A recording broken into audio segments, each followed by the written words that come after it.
បាទសួស្តីបងប្អូនទាំងអស់គ្នាអូវីដេអូសុកគេគឺយកត្រីហើយចាំមើលគេស៊ូដងវត្ត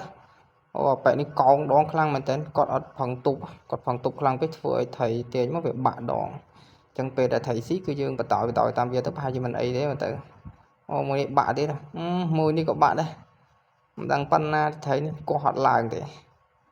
ហើយយើងមកមើលត្រីបន្ទាប់មួយទៀតណាគាត់នេះក៏ចូលត្រីធំណាម៉ាំងបាក់ដងតែម្ដងដល់ពេលគាត់នេះគឺថាបុកក្បាលនៅចាំងថ្មបាសជើងតែម្ដងគឺថៃធំមកសុកគេយើងមើលការលេងដងវត្តរបស់គេគឺ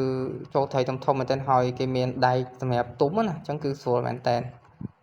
អូខេអញ្ចឹងបច្ចេកទេសយកថៃសុកគេគឺ